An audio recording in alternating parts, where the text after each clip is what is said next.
Bonsoir à tous, ravi de vous retrouver pour une nouvelle édition sur Monaco Info. Au sommaire, le symposium international sur les relations entre l'océan et la santé humaine s'est clôturé aujourd'hui. Il aura permis de dresser un constat alarmant sur l'état de santé de nos océans, mais également présenter des solutions pour les protéger. Nous en parlerons avec le président du Centre scientifique de Monaco, Patrick Rampal. Puis nous partirons en mer sur le Sea Explorer Yacht Club de Monaco rejoindre Boris Herrmann. Toujours en lice dans le Vendée Globe, le skipper allemand a passé hier le cap de Bonne-Espérance. Nous reviendrons avec lui sur son aventure, mais aussi sur le sauvetage de Kevin Escoffier. Dans ce journal également, les tests antigéniques désormais disponibles dans les pharmacies de Monaco. Et nous aborderons la journée internationale des personnes handicapées. Mais avant cela, on retrouve Frédéric Elion pour un premier point sur l'actualité. Bonsoir Frédéric. Bonsoir Émilie, nous avons appris aujourd'hui que les chiffres liés aux résultats financiers du premier semestre de la Société des Bains de Mer ne sont pas très bons. Écoutons à ce sujet Jean-Luc Biamonti, le président délégué de la SBM.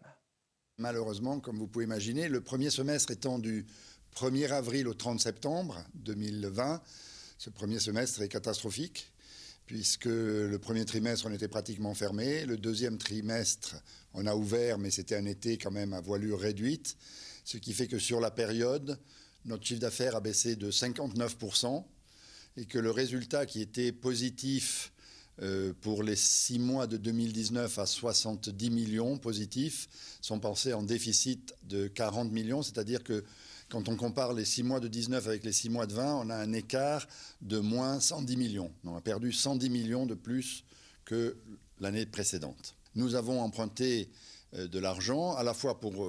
à l'époque, on avait emprunté de l'argent pour l'Hôtel de Paris et le One Monte Carlo. Et depuis, nous avons dû effectivement emprunter de l'argent sur les marchés financiers, puisque c'est avec cet endettement que nous payons les salaires aujourd'hui. On a également emprunté de l'argent au niveau de BetClick, notre filiale de jeux en ligne qui marche elle très très bien. Mais BetClick a emprunté l'argent et nous l'avons remonté au niveau SBM. Mercredi prochain, je suis à Paris pour négocier avec le chef de file du pool bancaire pour nous assurer qu'il nous maintient son soutien pour les mois à venir parce que nous en aurons grand besoin. Face à la situation et surtout pour préparer l'avenir, parce que c'est vrai que c'est compliqué maintenant, mais on essaye de se mettre dans la meilleure des positions possibles pour redémarrer dès que la situation sanitaire le permettra. Pour ce faire, il était indispensable de corriger certains déséquilibres au sein de la société.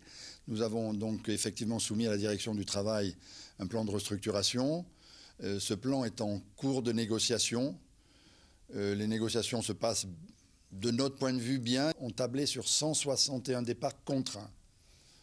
Aujourd'hui, sur la base de ce que nous savons, mais malheureusement ce n'est pas ma date limite, la date limite c'est le 10 décembre, le personnel a jusqu'au 10 décembre pour accepter ou pas ce plan, mais nous avons déjà beaucoup d'acceptations et on espère pouvoir largement inverser les proportions. Et si vous me forcez à vous donner un chiffre, ce que je n'aurais pas aimé faire, mais enfin, je pense qu'on pourrait arriver à se limiter au niveau des départs contraints à une petite dizaine de départs contraints. Et quand je dis petite, c'est une toute petite parce que aujourd'hui, si on nous laisse continuer le dialogue tel qu'il se passe en ce moment, on table sur 20 à 30 départs contraints. Ça représente moins d'1% de la masse salariale totale de la SBM. Nous avons 4000 employés à la SBM. Donc à titre de comparaison, je vous signale que Accor, qui est dans le même business que nous, a fait un programme de licenciement de 10% de la masse du nombre d'employés. Et sachez que la direction de la SBM a fait ce jeudi une contre-proposition qui aurait été visiblement refusée par les syndicats. Autre information, la Croix-Rouge monégasque vient de dresser un bilan des aides apportées 2 mois après le passage de la tempête Alex. Le premier mois qui a suivi la catastrophe, l'action des bénévoles de la Croix-Rouge monégasque s'est concentrée sur le soutien aux équipes de la Croix-Rouge française et sur la gestion du centre de collecte de la gare maritime à Monaco. Un centre qui a trié et conditionné en 13 jours 70 mètres cubes de denrées alimentaires, de vêtements, kits d'hygiène et équipements de protection contre la Covid-19. 20 mètres cubes ont été acheminés directement au centre de collecte de Menton pour les sinistrés de la Roya. 80 bénévoles et salariés, toutes sections confondues, ont été mobilisés pour apporter soutien et aide logistique aux populations sinistrées. au travers de 45 missions en coopération constante avec les autorités locales et les structures intervenantes. Une mobilisation formidable représentant 2200 heures d'action. Depuis l'appel aux dons le 5 octobre dernier, 286 000 € ont pu être récoltés grâce à la générosité de particuliers, de sociétés et associations de Monaco. À l'initiative de son président, le prince Albert II, la Croix-Rouge monégasque a décidé de son côté de débloquer la somme de 100 000 € en plus des dons reçus. On termine par un nouveau site internet pour Monaco s'engage contre le gaspillage. Oui, la mairie de Monaco et l'association MC2D, Monaco Développement Durable, ont choisi la semaine européenne de la réduction des déchets pour lancer leur nouveau site internet www.contrelegaspillage.mc, un site mis en ligne le 24 novembre dernier sur lequel vous pourrez retrouver plusieurs rubriques principales. Le gaspillage alimentaire avec différentes informations et conseils, les collectes MEG, une rubrique consacrée aux collectes organisées depuis décembre 2018 sur différentes thématiques, les articles qui mettent en avant les actions menées par Monaco s'engage contre le gaspillage et deux derniers onglets, les liens et contactez-nous. Merci Frédéric. Retour à présent sur ce symposium international organisé par le Centre scientifique de Monaco, la Fondation Prince Albert II de Monaco et le Boston College. Son thème, la santé et le bien-être des populations en limitant la pollution des océans. Pour en parler, nous sommes avec le président du CSM. Bonsoir Patrick Rampal. Bonsoir. La question est large, tout comme le thème, mais quelles conclusions pouvez-vous tirer de ce symposium ? Eh bien, on peut tirer la conclusion que beaucoup de choses sont en danger, mais qu'il y a des solutions. Donc, sont en danger les océans, sont en danger les écosystèmes océaniques, sont en danger la santé humaine aussi, par conséquence. Mais la bonne nouvelle, c'est qu'on peut proposer des solutions pour améliorer la pollution des océans qui à terme améliorera singulièrement les écosystèmes océaniques et qui permettra d'éviter des pathologies et des gros problèmes sur la planète. Alors avant de revenir sur ces solutions, vous nous l'aviez confié sur notre antenne, la santé de l'homme est étroitement liée à celle des océans. On a un monde qui est étroitement connecté, on s'intéresse beaucoup à la pollution atmosphérique, mais on oublie que la pollution atmosphérique, elle migre et qu'avec la pluie, elle va se répartir dans les océans. Et qu'ensuite, dans ces océans, c'est les petits poissons qui vont consommer cette pollution, qui vont être consommés, eux, par les plus gros prédateurs. Et in fine, c'est l'homme qui consomme les gros prédateurs. Donc, la pollution, elle est partout, elle est générale, elle n'a pas de frontières. Et c'est la raison pour laquelle on se réunit aujourd'hui pour dire qu'il faut prendre une prise en charge globale des problèmes de pollution. C'est ce que contient la déclaration de Monaco, professeur Rampal ? Elle contient des règles de bon sens. Des règles de bon sens, si vous voulez. On sait qu'une grosse partie des pollutions par les métaux lourds des écosystèmes océaniques et aussi des hommes est provoquée par la combustion de combustibles fossiles et en particulier par la combustion du charbon. Et bien donc, première raison, c'est essayer de supprimer les combustibles fossiles pour passer sur des énergies plus propres. C'est aussi éviter un désastre écologique que sont les perturbations, les pollutions par les plastiques. Ça a été extrêmement répandu dans la presse, dans les médias, de voir ces immenses surfaces d'îles de plastique qu'on retrouve au sein du Pacifique Nord, qui sont 2 fois comme la France et qui sont uniquement des déchets qui ont été projetés dans la mer. Et puis, ce qui est important, c'est d'essayer, et ça va être l'essentiel du message, c'est d'essayer d'avoir une politique globale, non plus pays par pays, mais vraiment largement régionale. Et un des bons espaces pour essayer de gérer cette politique, c'est bien sûr celui du bassin méditerranéen. Cela commence donc par une prise de conscience aussi bien politique que citoyenne. Tout à fait, tout à fait, tout à fait. C'est la raison pour laquelle on est heureux que le souverain accepte de participer à cette réflexion et puisse être le vecteur dans les différents groupes de pression sur lesquels il peut intervenir pour essayer de faire passer ce message. On l'a compris que la mission, c'était vraiment arrêter la pollution à la source, professeur Rampal. Absolument, absolument. Merci beaucoup d'avoir été avec nous ce soir. Eh bien, merci à vous. Bonne soirée. Santé de nos océans, santé humaine, la santé, il en est grandement question ces derniers mois avec la pandémie de coronavirus. Vous le savez, dorénavant, les pharmaciens peuvent effectuer des tests antigéniques. Ils ont été formés au centre de dépistage de l'espace Léo Ferré à Fontvieille. Plus de détails avec Récinda Thomel. Rappel de technique, simulation, utilisation d'une plaquette et sa lecture, une formation nécessaire pour les pharmaciens désireux de connaître les bons gestes pour effectuer en toute sérénité un test antigénique. La procédure que j'applique, c'est de faire quelques rappels anatomiques, puisqu'effectivement, ça n'est plus forcément dans leur cœur métier d'avoir une notion du carrefour aérodigestif, de l'importance d'être bien localisé dans son prélèvement. D'autant plus que la base du test antigénique repose sur la réalisation d'une PCR, donc d'un prélèvement rhinopharyngé. Déjà à la pharmacie, on a la possibilité de faire des TROD et avec cette formation en plus, on a la possibilité de faire des tests antigéniques, donc très rapides et efficaces. On va faire les tests dans un local spécial. Donc on sera tous équipés et on va prendre rendez-vous pour faire les deux tests, les TROD et l'antigénique. Contrairement aux prélèvements PCR qui partent au laboratoire une fois effectués, les pharmaciens vont devoir préparer les tubes d'extraction et leurs solutions en respectant un temps imparti. Je ne suis pas là pour leur donner la recette, mais pour leur expliquer quels sont les points auxquels il va falloir qu'ils réfléchissent sur comment je m'installe en fonction de l'ergonomie, en fonction des locaux dont je dispose, comment je gère mon temps, etc. Donc ça, c'est important pour moi de mettre en exergue ces points de réflexion, de leur réexpliquer aussi effectivement l'importance pour eux de se protéger. Ils sont là pour faire des tests de dépistage, mais non pas pour prendre le risque de se contaminer. Donc comment je m'habille pour me protéger et comment aussi, on insiste dessus, comment je me déshabille là où sont les périodes de risque de contamination importantes.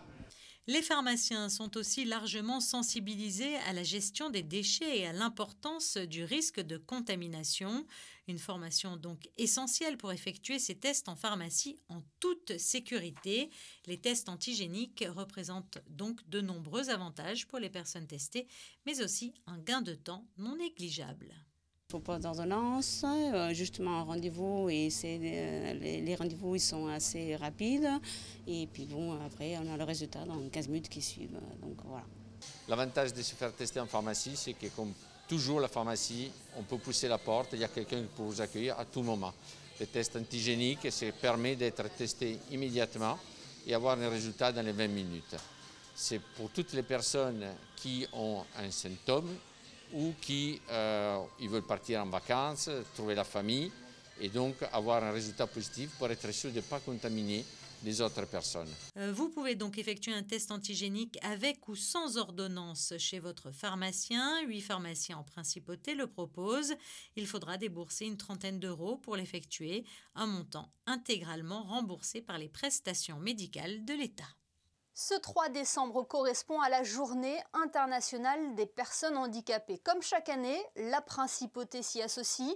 L'opportunité pour nous de rappeler les différents dispositifs de prise en charge et d'accompagnement mis en place par le gouvernement princier. C'est aussi l'occasion de sensibiliser la population. Une équipe de Monaco Info est allée à la rencontre de Karine Frigola. Elle est en situation de handicap. C'est un reportage de Vanessa Dessy et d'Alexandra Marangoni. Née prématurément avec une souffrance neurologique, Karine Frigola vit aujourd'hui avec d'importants troubles psychomoteurs. Malgré son handicap et un parcours de vie compliqué, elle surmonte les épreuves. Dans les années 80, après l'obtention de son baccalauréat, la jeune femme suit une formation d'adjointe d'administration hospitalier en région parisienne.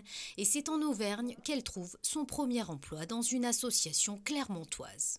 J'ai eu l'opportunité d'entrer en fait à la direction départementale de l'emploi et de la formation professionnelle de l'Allier. Par la suite, j'ai rencontré mon mari au sein d'un centre de rééducation sur Cannes.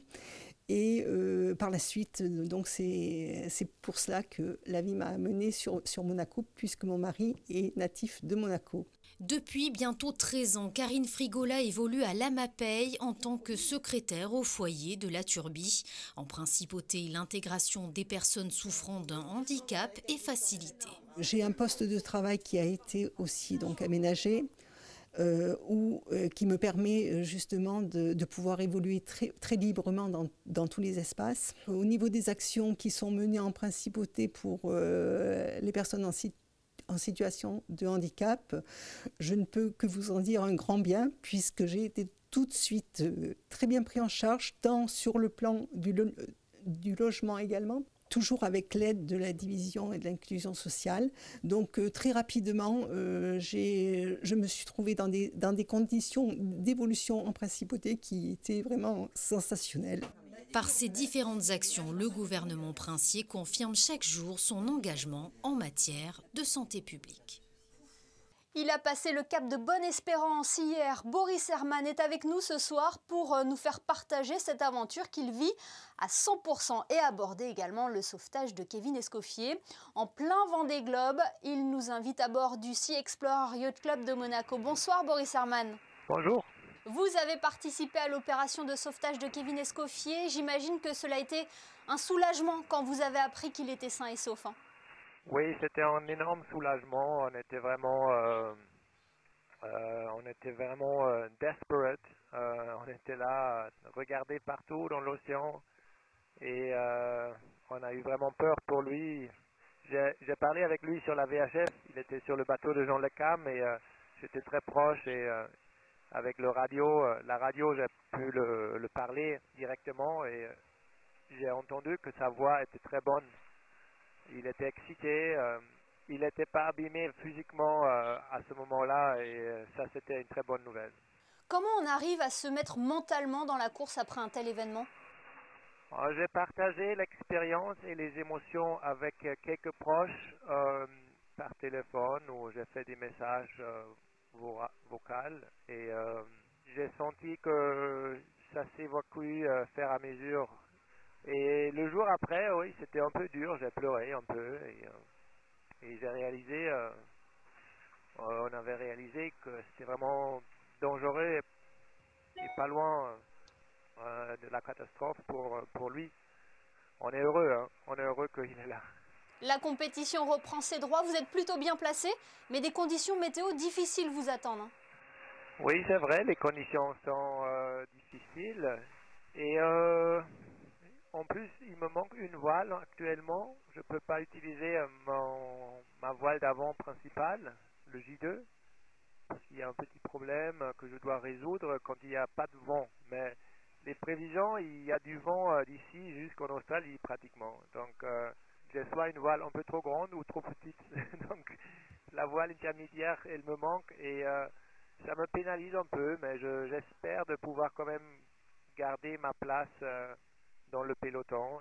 Est-ce que le passage dans les mers du Sud va être le passage le plus compliqué de votre aventure, ou d'autres zones vont être plus dures à affronter? Je pense que l'Indien est souvent l'océan le plus difficile. Le Pacifique, il porte dans son nom déjà d'être pacifique. De ma mémoire, j'ai jamais vu des prévisions comme là, où j'ai 10 jours de tempête. C'est fou, quoi. Donc ça va être une période devant moi très dure. Et certainement on trouvera des moments un peu plus cléments au sud de l'Australie, à l'approche de l'Australie, et peut-être dans le Pacifique. Bien sûr, une dépression forte peut se former dans chaque région, et on ne sait jamais, on n'a pas la vision qu'est-ce que va se passer dans le Pacifique, au Cap Horn, à proximité du Cap Horn, mais bon, je pense que statistiquement, là, on aura déjà fait un bon boulot. Après ces 10 jours, si les dieux de mer sont juste avec nous, ils vont nous laisser un peu plus calmes en Pacifique. Vous connaissez la position de vos adversaires? Comment vous dessinez votre route? Donc je joue plutôt mon jeu à moi. Je regarde, mais ça m'influence pas énormément peut-être. parce que déjà il me manque mon J2, ça change un peu ma route. Et voilà, on dessine la route en fonction de nos capacités et nos prévisions de météo qu'on a ici à bord. Et est-ce que les conditions météo actuelles vous permettent de poursuivre vos missions, vos relevés scientifiques, Boris? Oui, la machine marche sans défaut pour l'instant. Notre Ocean Pack, le laboratoire automatisé, et j'ai envoyé une fois les données à terre pour contrôle, et il n'y avait pas de problème avec les données, donc ça a été vérifié. Et là, je vais, dès que ça se calme, ça me laisse l'opportunité de m'approcher dans la zone, dans le bateau, sans trop de danger. Je vais envoyer le prochain paquet de données. Ça, c'est plus pour vraiment juste un contrôle technique. Les vraies données finales, ils sont bien stockés dans la machine et on va les recruter à l'arrivée. Mais pour l'instant, la machine n'a pas de signe de problème, ce qui est très bien, et j'espère qu'elle tiendra jusqu'au bout. Merci infiniment d'avoir été avec nous ce soir, Boris Herman. Salut à Monaco. Dans le reste de l'actualité, nous sommes à quelques heures du coup d'envoi de la 34e édition du Téléthon. Nous y reviendrons d'ailleurs demain avec la présidente de l'Association française contre les myopathies, Laurence Thiénot-Herman. Quelles seront les actions en principauté, Frédéric ? Un Téléthon version Monaco qui mobilisera les habitants de la principauté. Même de chez eux, la population est invitée à se mettre au balcon les vendredis 4 et samedi 5 décembre à 19h30 pour l'opération Tous au balcon, une lumière allumée égale une promesse de don. Rendez-vous également au point don et vente d'objets dans la galerie de Carrefour, ainsi qu'au Monaco Bar, place d'Armes, les 4 et 5 décembre. Dans un tout autre domaine, Monaco Interexpo crée sa boutique en ligne. Effectivement, shop.monacoworldexpo.com, une plateforme d'e-commerce proposant des articles collector des différentes participations de Monaco aux expositions universelles et internationales. Un site pensé à la fois pour les visiteurs des précédentes expositions, mais aussi pour les collectionneurs et les admirateurs de la principauté. Le catalogue est très riche, avec des timbres, pins, coupelles en porcelaine, cravates et foulards, avec des articles remontant à l'exposition 1998 à Lisbonne. On termine par une idée sortie pour ce week-end, Frédéric. Dimanche à 17h, ne manquez pas Jazz at the Opéra Garnier Monte-Carlo. 13 des plus grands jazzmen français se rencontrent pour marquer de manière symbolique la 15e édition du Monte Carlo Jazz Festival, avec sur scène, entre autres, Thomas Dutronc, Manu Katché ou encore Charles Pazzi. On passe aux prévisions météo. Quelle est la tendance pour la journée de vendredi ? Une grosse dégradation est attendue, Émilie, avec un ciel bien couvert. Des orages sont prévus toute la journée, accompagnés de rafales de vent pouvant atteindre les 65 km/h. Côté température, il fera 7 degrés le matin et 10 l'après-midi. On risque de ne pas le voir, mais le soleil se lèvera à 7h46 pour se coucher à 16h55. Vendredi 4 décembre, nous fêterons les Barbaras. Merci Frédéric et merci à vous de nous être fidèles chaque soir sur Monaco Info. L'information du jour, c'est également la disparition de Valéry Giscard d'Estaing. L'ancien président français s'est éteint hier des suites du Covid. Dans un communiqué adressé à Emmanuel Macron, son Altesse Sérénissime le Prince Albert II s'est souvenu avec émotion des relations étroites que Valéry Giscard d'Estaing avait entretenues avec son père, le Prince Régnier III, et de ses visites à Monaco à titre privé ou pour des conférences qu'il donnait en principauté. Valéry Giscard d'Estaing avait 94 ans. Ce journal est à présent terminé. Merci de nous avoir suivis. Rendez-vous demain sur Monaco Info pour une nouvelle édition où vous pourrez notamment découvrir le dernier portrait de notre série de reportages consacrés aux femmes dans la sûreté publique. À demain sur Monaco Info.